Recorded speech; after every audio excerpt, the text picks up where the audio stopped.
Et nous revoilà de retour, mesdames et messieurs, et nous allons tout de suite entamer notre partie débat qui concerne, comme on l'avait annoncé tout à l'heure, les résultats du sommet Afrique-Russie qui vient de terminer ses travaux à Sotchi, en Russie. Pour parler de cela, nous avons le plaisir d'avoir avec nous Dr Adel Bechora, expert en énergie et du développement durable. Nous sommes ravis de vous avoir avec nous. Merci. Alors, tout d'abord, on voudrait parler généralement des résultats de ce sommet. Ce sommet, qu'a-t-il apporté à l'Afrique et à la Russie? En fait, ce sommet a fondé une plateforme importante de coopération profonde entre la Russie et l'Afrique.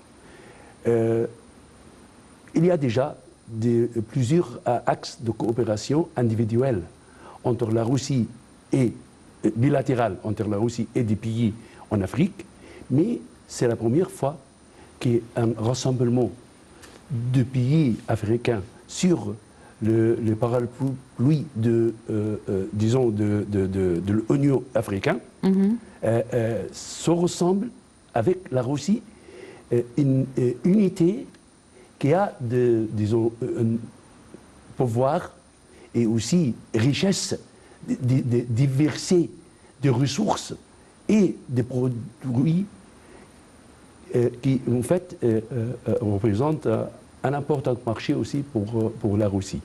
Ça, c'est un. Deux, il y a une compétition grave, je dirais. Moi, je dis grave, c'est une compétition importante entre l'Amérique et la Chine et la Russie sur l'Afrique. Et nous, on doit avoir un dire dans ça, comme Africains. Et moi, je pense que ce genre de rassemblement, ça donne les Africains l'opportunité de s'exprimer avec les pouvoirs qui peuvent influencer leur futur. Quelques semaines avant ce sommet, s'était tenu un sommet de l'Afrique-Chine également, une initiative aussi importante et je pense qui a ouvert la voie à l'Afrique vers de nouvelles destinations. Exactement. Vous êtes correct en disant ça. Par rapport en fait les activités de la Chine est un pays gigantesque maintenant au niveau de l'économie, au niveau de la population, au niveau de technologie et des produits.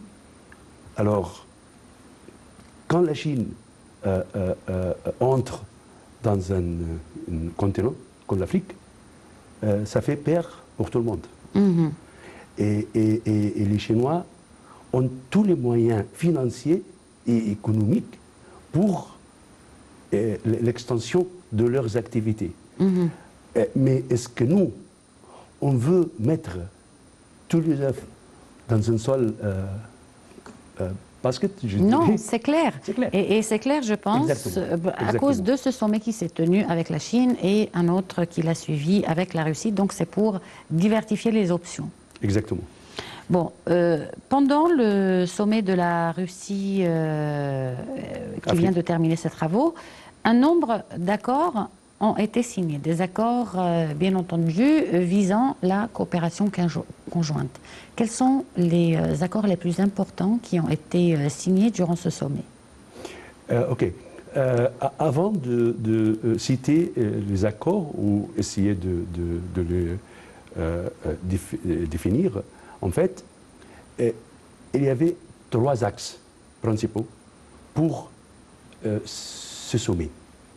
Le sommet, en fait, a concentré sur l'axe de infrastructure, de digitalisation et aussi de investissement entre les partenaires africains russes. Les accords, en fait, il y avait plusieurs accords. Je dirais un des plus importants accords entre ces accords est l'accord entre les fédérations russes et l'association des exportateurs égyptiens. Et ça, c'est très intéressant et très attirant aussi, parce que c'est l'association des exportateurs. On ne va pas importer des produits de la Russie, c'est le contraire. On va vendre, on va exporter à la Russie. Et que va-t-on exporter?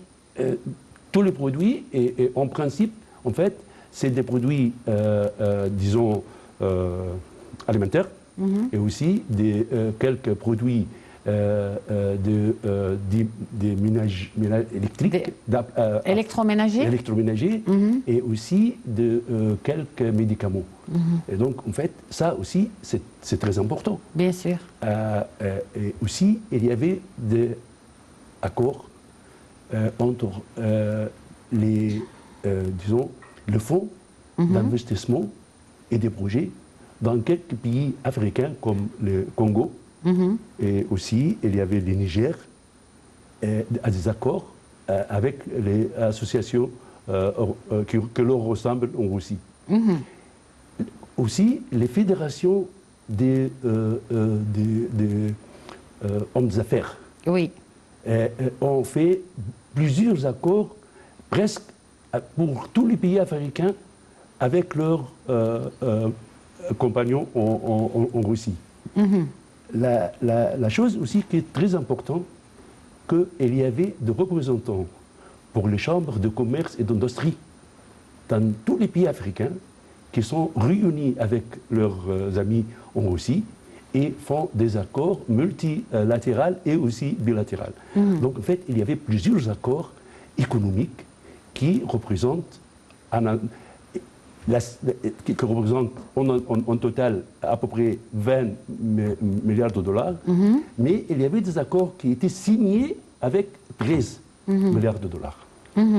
Et ces accords qui ont été signés avec ces montants, est-ce que ces accords étaient prévus, la signature de ces projets était prévue avant ce sommet, ou bien ça a été l'un des résultats de ce sommet? Bien sûr, avant n'importe quel sommet, il y a des comités de préparation et d'études qui travaillent sur les choses qui vont être ne pas discutées. On dit on les discute, mais en fait c'était déjà discuté et l'accord est déjà établi en draft, mais la signature, ça se passe dans le sommet. Mais bien sûr, il y avait beaucoup de travail avant le sommet pour préparer ces accords et l'avoir signé sur le site. Bon, si ce comité d'exportateurs égyptiens était présent au sommet et que des accords ont été conclus en vue de l'exportation de certains produits égyptiens vers la Russie, je pense que sûrement si l'Égypte va exporter à la Russie, c'est que sûrement des accords ont été établis avec les pays africains aussi, surtout à l'intérieur de cette union qui vise l'échange commercial et économique. Bien sûr, vous savez qu'en Afrique, il y a plusieurs zones commerciales. Et dans ces zones, il y a des accords entre ces pays qui disent pour les produits, les frontières sont ouvertes, sans douane, sans des impôts. Oui. Et ça donne aussi comment dirais-je, des soutiens pour augmenter l'échange de produits entre les pays africains. Moi, je donne un exemple, par exemple, pour ces genres d'accords. C'est l'accord d'Agadir. Et l'accord d'Agadir, c'est entre plusieurs pays, mais principalement entre le Maroc et l'Égypte. Et donc, on peut exporter des voitures sans impôt pour le Maroc et on peut importer du Maroc. En fait, la situation maintenant, c'est de côté Maroc-Égypte pour une marque connue de voitures françaises. Bon, on s'arrêtera à cet accord parce que je voudrais savoir qui fabrique des voitures, l'Égypte ou le Maroc, ou bien je voudrais savoir plus sur cela. Nous avons en ligne Monsieur l'ambassadeur Hussein Haridi, ancien ministre adjoint aux Affaires étrangères. Bonsoir.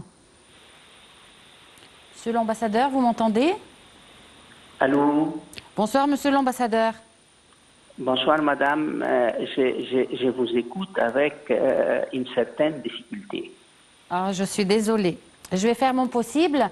Alors, monsieur l'ambassadeur, on voudrait parler des résultats les plus significatifs du sommet Afrique-Russie. Premièrement, le fait que la Russie et l'Afrique et l'Union africaine se sont décidés à lancer une telle initiative à une portée stratégique à long terme est un grand succès pour l'Union africaine, les pays africains, la Russie et certainement la présidence égyptienne de l'Union africaine sera créditée pour un tel succès diplomatique et un tel succès politique. Oui. D'un autre côté, le forum de coopération entre la Russie et les pays africains a vu une participation sans égale dans de telles réunions. Presque 45 chefs d'État et chefs de gouvernement ont pris part dans les travaux et les séances de forum. Et d'un autre côté, en ce qui concerne le volet économique et commercial de ce forum, de ces relations entre la Russie et les pays africains, presque 4000 hommes d'affaires de part et d'autre ont pris part dans les discussions. Ce qui veut dire que les pays africains sont vraiment attachés à renforcer leur coopération avec la Russie. Et la Russie, de son côté, a l'ambition de s'implanter en Afrique dans le cadre de cette ouverture diplomatique de Moscou vers le tiers-monde, c'est-à-dire le Moyen-Orient, le monde arabe, la région du Golfe, l'Asie et l'Afrique.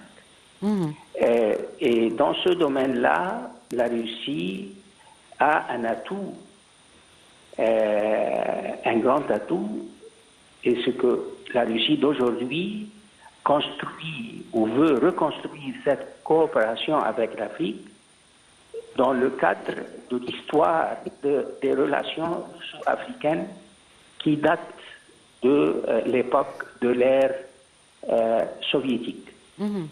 Et ceci dit, on doit prendre en considération un fait historique qui est Moscou n'a jamais été une puissance coloniale dans l'histoire de l'Afrique. Et je crois que les pays africains, les peuples africains, le gouvernement de l'Afrique ont eu toujours une image positive de la Russie.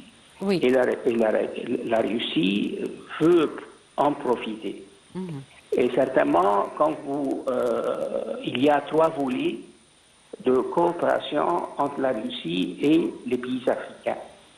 Le volet sécuritaire, rétablir la paix et la sécurité et la lutte contre le terrorisme. Le volet économique, commercial, investissement, infrastructure. Et le 3e volet, c'est le volet qui a trait avec l'enseignement, l'informatique.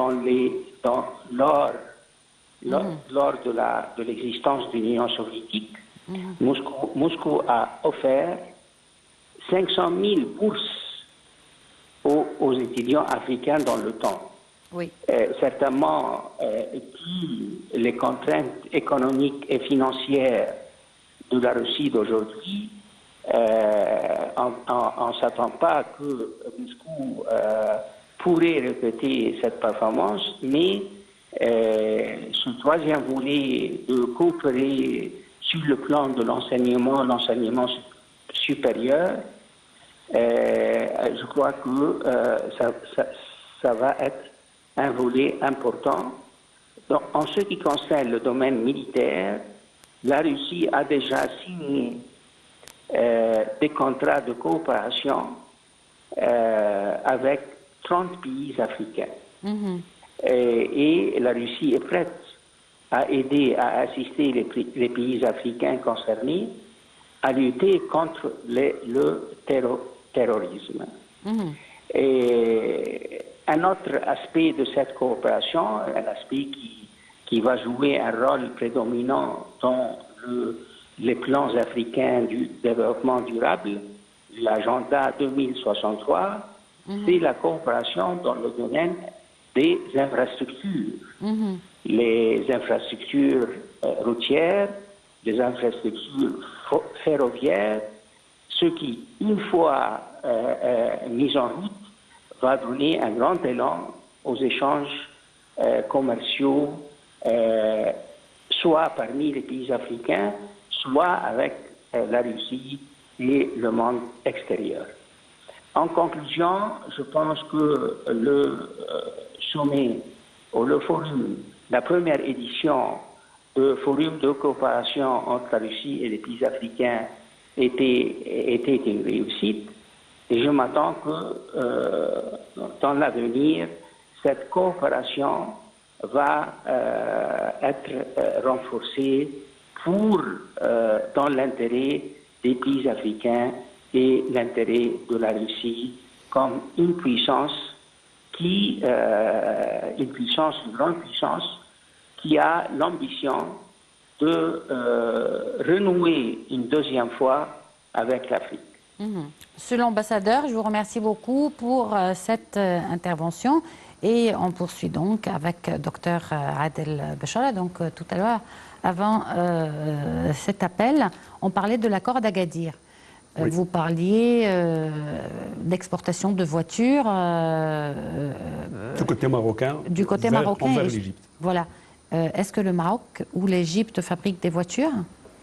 En fait, ce n'est pas c'est ce qu'on appelle en anglais manufacturing complet, mais c'est de assemblage. Oui. Et il y a un pourcentage qui était fabriqué localement, mais la majorité des pièces essentielles, c'est bien sûr importé sous une licence du fabricant, oui. Principal. Et la voiture sort au nom de ce fabricant. C'est-à-dire que l'Égypte exporte vers le Maroc ses voitures? Non, le contraire. C'est le contraire. C'est l'Égypte qui importe donc du Maroc des voitures. Voilà, parce qu'on est un marché plus important que le Maroc. Et le Maroc, en fait, on précédait l'Égypte sur ce voie de local manufacturing. De l'assemblage des voitures. De l'assemblage local. Et alors, c'est pour ça qu'ils ont une capacité de production plus importante que l'Égypte. Et alors, le marché ici est ouvert. Et il n'y a pas disons, de frais pour les douanes. C'est-à-dire que les voitures importées du Maroc coûtent moins cher que les autres voitures achetées dans d'autres marchés, n'est-ce pas? Oui. Oui, mais ça n'affecte pas les autres marchés? Bien sûr. Maintenant, par exemple, toutes les voitures qu'on fabriquait en Europe ont zéro douane. D'accord? Ici en Égypte? Bien sûr. Si les voitures, ça veut dire que... C'est à partir de cette année. À quelle année? 2019 ou 2020? 1er janvier 2019, toutes les voitures qui originaires de l'Europe ont zéro impôt de douane. Ça veut dire que les prix des voitures ont baissé? Normalement. Vous avez il y avait une guerre entre le consommateur et le vendeur de voitures en Égypte. Oui. Basé sur ce point. Et alors, oui, il y avait une campagne en Égypte, un mouvement populaire égyptien. Voilà, pour ne pas acheter des voitures, pour imposer la vie des consommateurs sur le vendeur, pour baisser le prix selon cette annulation des impôts. Et la vie, Et aux et la yeux vie aussi. du consommateur a été imposée. Bien sûr, Donc, très clair, très clair. donc ça veut dire que les voitures ont également, certainement, Ont baissé. les prix des voitures ont a baissé. beaucoup baissé Ça, c'est une bonne nouvelle. cette année. Très bonne nouvelle, ça. Bon, on voudrait parler maintenant de la zone industrielle russe en Égypte. C'est un projet quand même important. Oui. En fait, la Russie est très bien connue pour ce qu'on appelle l'industrie lourde.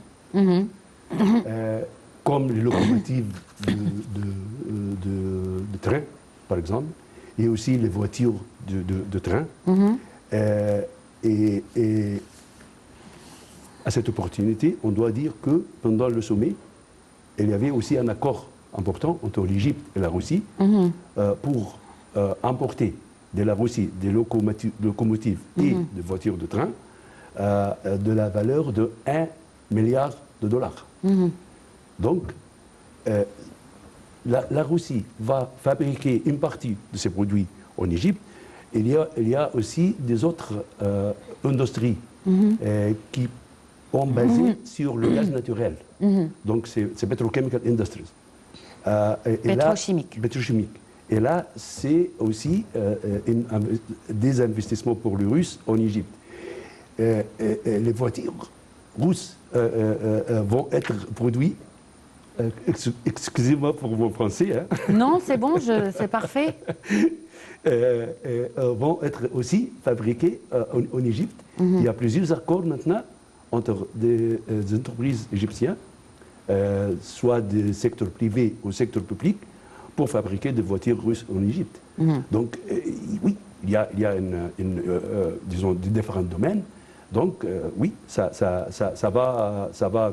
Ils ont déjà commencé et ça va aussi être. S'étendre, s'élargir. Mais il y a aussi un domaine nouvel entre la Russie et l'Égypte aussi, c'est le domaine de l'énergie renouvelable. Il y a aussi deux industriels russes qui sont intéressés pour fabriquer en Égypte, pour baisser les prix de ces produits en Égypte. Et donc, il y aura aussi cette occasion d'avoir des investisseurs de technologies nouvelles et de ces genres d'affaires. bon, de quoi va profiter ou tirer profit la Russie si, par exemple, elle fabrique des wagons qui étaient achetés de la Russie par l'Égypte à des prix excessivement plus élevés? Puisque c'est sûrement que quand ces wagons seront fabriqués en Égypte, le prix sera nettement inférieur. Moins important, ouais, bien sûr. Donc la Russie, elle profitera comment de cette affaire? Il y a les royalties pour les Russes sur chaque wagon qui va être produit. Ça, c'est un. Deux, l'Égypte est une base pour l'Afrique et la région. Donc elle va exporter à d'autres pays. Donc, le coût de transport de la Russie pour l'Afrique, ce n'est pas comparable avec celle de l'Égypte. Donc, bien sûr, les Russes vont envahir, si je dis entre guillemets, le marché africain à partir de l'Égypte. Mais vous avez aussi la Chine. La Chine ont leur manière. Parce que la Chine, normalement, produit dans leur pays et font de network de marchandises très exclusif. Et ils essayent ne pas de fabriquer ailleurs, mais fabriquer en Chine pour garder le secret de leur technologie et aussi pour faire travailler leur population.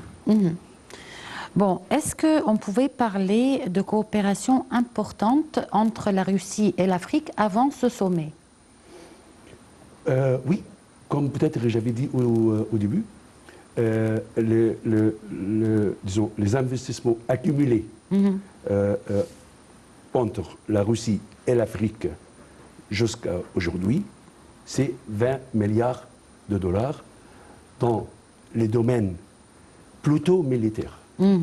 Mais aussi, il y a aussi de coopération dans le secteur de communication, Oui. dans le secteur de informatique, dans le secteur de l'énergie, parce que la Russie est un producteur très important de gaz naturel, liquéfié et des autres choses. Donc, et il y a aussi un marché pour les produits énergétiques de la Russie en Afrique. Donc, bien sûr, il y avait des choses, mais qui n'est pas structuré, si vous voulez, d'une manière efficace et aussi, comme on dit en anglais, win-win, je ne sais pas comment ça se dit en français. Gagnant-gagnant. Gagnant-gagnant, voilà. Et c'est là, c'est le rôle et le but de ce sommet, de structurer la coopération pour être canalisée et aussi dirigée d'une manière efficace pour avoir les deux côtés en situation de gagnant. Est-ce qu'on peut parler d'énergie renouvelable aujourd'hui en Afrique ou ailleurs avec ces conditions du réchauffement climatique qui sont un petit peu imprévisibles?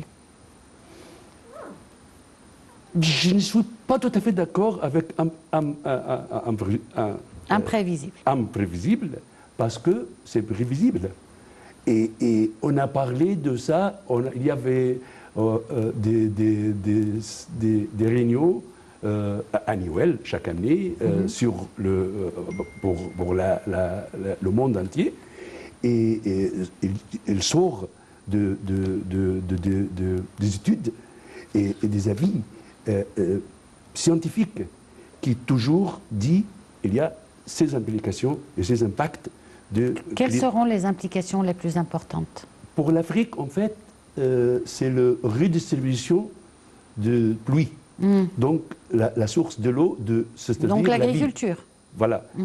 L'eau, c'est la nourriture. Oui. L'eau aussi, c'est la vie.